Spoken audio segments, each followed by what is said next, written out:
His name is Johnny. He's the guy they made that song after, Johnny, Johnny, Yes, Papa. Johnny, Johnny. Yes, Papa. It's not Jack Doherty. It's not Neon. It's not Vitalik. It's Johnny. Do you remember me? You know who Johnny is? Johnny Somali? I don't hate Japanese people. Today we're talking about Johnny Salami, my least favorite person ever of all time. In the digital age, where the line between truth and fiction is often blurred, Johnny Somali finds himself at the heart of one of the most significant legal battles of the digital age. Hey, boy!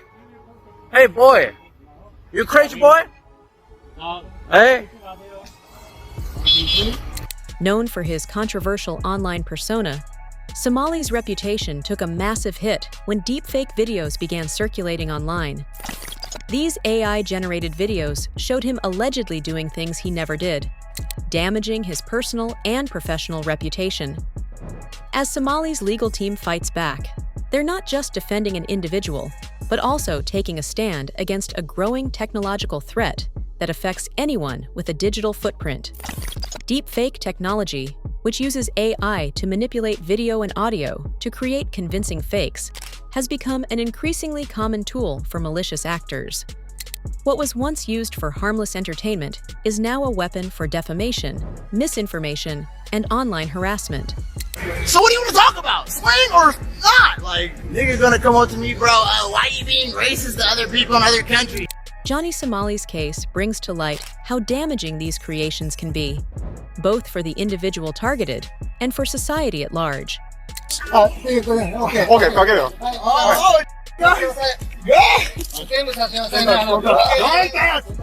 The rapid spread of these videos via social media makes it even more dangerous, as the viral nature of content online means that lies and manipulations can quickly replace the truth.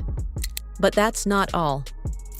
As Somali's case progresses in court, it has become evident that these deepfakes were not isolated incidents, but part of a larger, coordinated effort to destroy his career.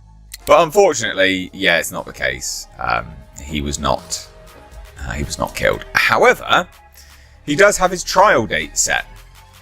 So this is the update that you guys have probably been waiting for. His trial begins just before Christmas, meaning he will now have to be in and out of court around Christmas time.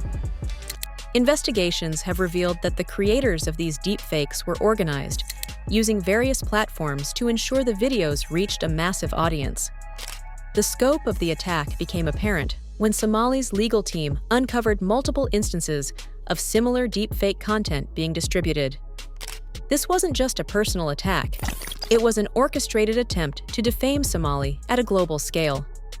The psychological and emotional toll of deepfake attacks.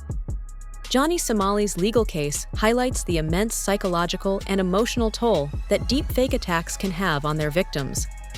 As the deepfake videos spread, Somali experienced not only public humiliation, but also severe mental and emotional distress.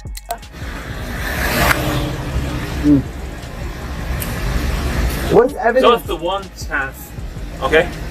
Of Loud. course. I need no talk. Calm down, please, okay? Be louder. Be louder. Because the police are giving him one more chance. Need no loud. Please be. Somebody, report you. you know, somebody call, fake call. Right, dude. Famous. The frustration of having his likeness used without consent, compounded by the realization that the videos were being consumed by millions of people who believed them to be real, is something that many can hardly fathom.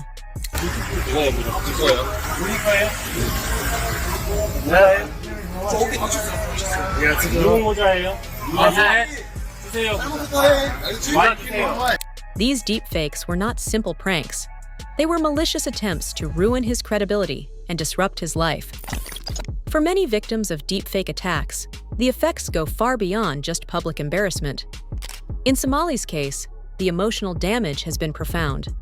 The psychological strain of trying to maintain one's dignity and sanity while false information spreads is far-reaching. Somali has openly stated how difficult it has been to cope with the anxiety and emotional fallout from the viral spread of these videos. Bro, I'm eating dinner right now with Amir and somebody just came in the restaurant, started shooting everybody, bro. La ilaha illallah Muhammadur Rasulullah. His experience is becoming all too familiar for those who are facing the same issues with deep fakes. From America? Yes. So am I. You're from America? Yeah, you're being obnoxious. You know what we do to you? What do you do? We will do again. Do you think I'm Japanese? Where are you from? I'm from America. Where are you from? What's your name? Texas, buddy. Don't touch me. Obnoxious, brother. Don't touch me, Leave this brother. guy alone. The toll on mental health is substantial, and the damage caused by these digital manipulations can leave lasting scars on victims, not only ruining their professional lives, but affecting their personal relationships as well. It gets worse.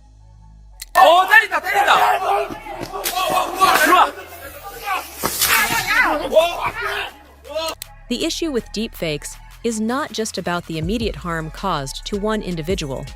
It is about the ripple effect that deepfakes can have on society at large.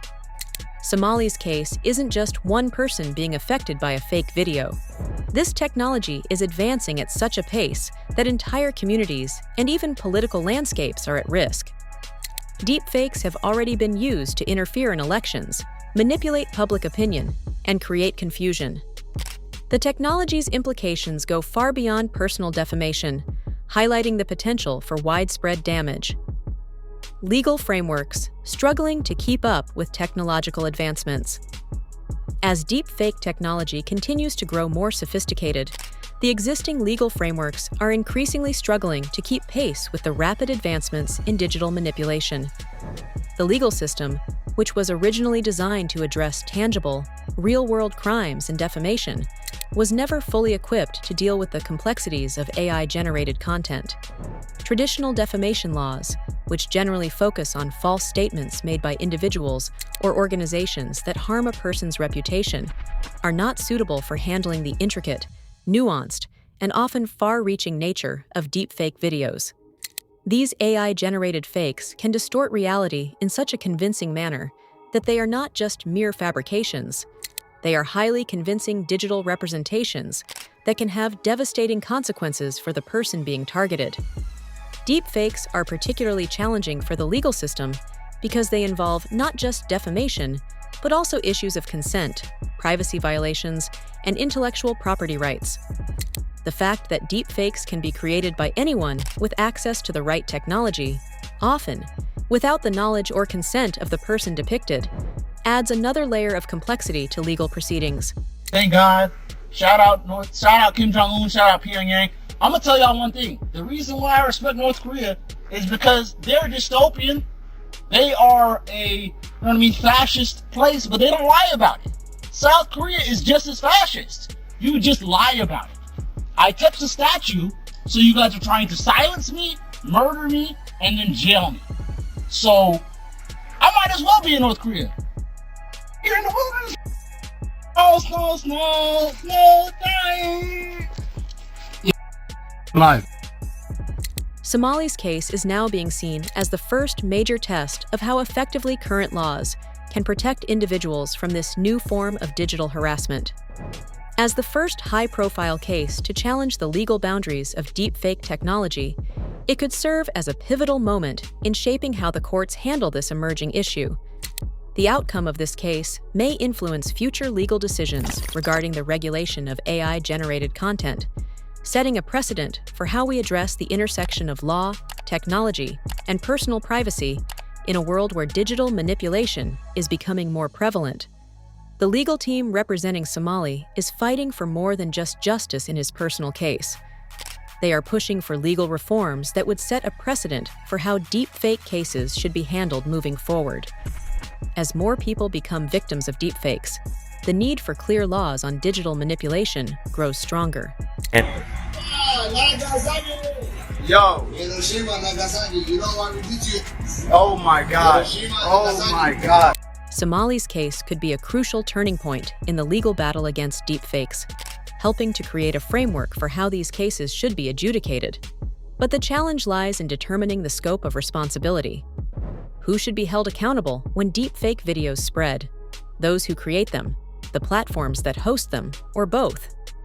It just shows how petty it kind of was. Like, it was just like, we need to catch him for one little thing. because we can't get him for anything else. He's not breaking the law. It gets crazier. Deepfakes are not just limited to personal harassment or reputation damage. The technology is also being used for political manipulation. Fake videos of politicians making controversial statements have already made their rounds on social media, causing confusion and distrust. As deepfake technology becomes more accessible, the potential for it to be used to alter the course of elections or to stir social unrest is very real. Somali's case might seem personal, but it is a symptom of a much larger societal issue. The misuse of deepfake technology poses a direct threat to democracy itself, which is why his case is of such great importance. The global threat of deepfake technology, a new era of digital deception. The rise of deepfake technology is not just a passing trend. It's a new era of digital deception that could change the way we perceive reality. Deepfakes can be used to manipulate the truth, creating videos that appear real while being entirely fabricated. The implications for society are profound. This one. This one. I will no longer talk about your statue or touch it ever again. I hope that I can live in peace here in South Korea and we could get past the situation and use it as a learning situation, because a lot of people learned about this statue from this situation, bad or good. A lot of people from all over the world found out what this was from my action. Hopefully we can move past this and have a better future. In the case of Johnny Somali, the immediate impact was the destruction of his personal reputation, but the broader consequences go far beyond that. If deepfakes are allowed to proliferate unchecked, they could erode trust in media, confuse public opinion, and even incite violence. Muslim, that want to say he's a fake Muslim. Be hate watching me, bro. Your favorite streamer hate watches me, bro. It's terrible, bro. The case highlights just how vulnerable individuals have become in an age where anyone with access to the right software can create highly realistic videos of them doing or saying things they never actually did. This new era of digital manipulation places everyone at risk, regardless of their public status. While the direct victims of deepfake attacks suffer from the damage to their reputation, the broader impact affects society as a whole. I paid for no lawyer. I knew I was guilty anyway. What the fuck I paid for a lawyer for? So I got the. If you write less than 3,500 in Japan, y'all give me a free game. Write less than 3,500 in Japan, get a free lawyer and free translator for the whole case and the trial. The public, often unaware of the artificial nature of these videos, is increasingly at risk of being deceived. What makes deepfakes particularly dangerous is their ability to blur the line between truth and fiction so seamlessly. Snuck me, whatever. I'll put a band-aid on my shit. I've been f***ed up worse. I'm not gonna lie, man, but fucked me up worse. I don't really care. I came here just to clean my shit up and put a band-aid on, and I talked to Hank. Hank's on the way. Look at this nigga. This nigga, my fucking eyebrow, got my eyebrow weekend. It could have been a lot worse. Thank God he didn't hit my actual eye. Like, fuck EBZ. My eye is good. I'm glad nigga hit my eyebrow. That's cool. That shit'll heal in a couple days. That distinguishing between real and fake becomes a monumental task. The technology is improving at an alarming rate, making it harder for people to tell what's genuine and what has been fabricated. As deepfakes continue to become more sophisticated, the public's ability to trust what they see and hear in digital media is increasingly undermined. The consequences of this digital deception are not confined to personal reputations. They extend to broader societal issues, including political manipulation, public safety, and social trust. In the political sphere, deepfakes have already been used to mislead voters, creating fabricated speeches or actions by political figures to influence elections. Is pretty much unanimously angry at Ramsey. He is the nation's punching bag. The inscription reads on the side of the statue: "The monument bears witness to the suffering of hundreds of thousands of women and girls, euphemistically called comfort women, who were fully enslaved by the Japanese Imperial Armed Forces in 13 Asian Pacific countries from 1931 to 19." In other cases, deepfakes can cause panic or incite violence by making it appear that someone has made harmful statements or taken illegal actions. As these manipulations become more advanced and more widespread, the need for comprehensive and effective regulation grows more urgent.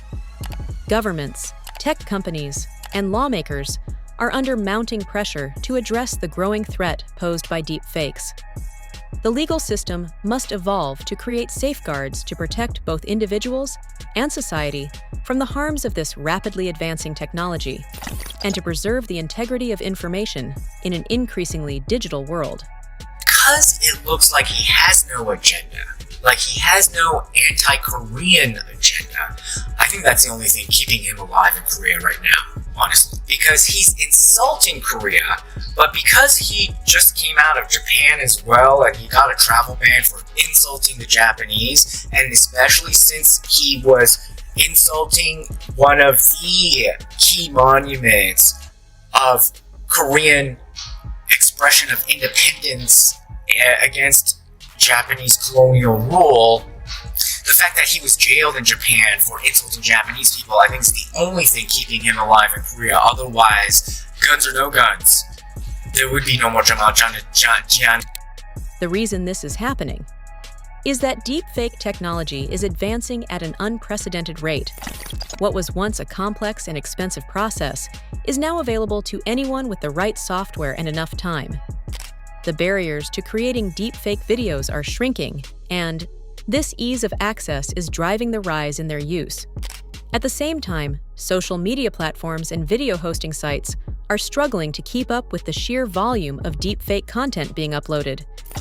While some platforms have implemented detection software, it's still far from foolproof. The question now is, how can we protect individuals from these malicious uses of technology without stifling innovation? The need for new legislation and protections for victims of deepfakes. As Johnny Somali's case continues to unfold, it has become clear that the legal system needs to catch up with the rapid advancements in technology. Oh, police. Hi, how are you? Off, police. Off, police? Okay, I'll take off. Hello? Somebody called us. Sometimes Thanks for IG follow bro from Taiwanese guy. So people make fake call, you know? No, they called us and you make some I love how he told them he turned it off, but he's also like turning the camera towards them. Sometimes you see this one, you know, donation. People can send a music. I don't control. So they said it's too loud. No. I'm very calm. People.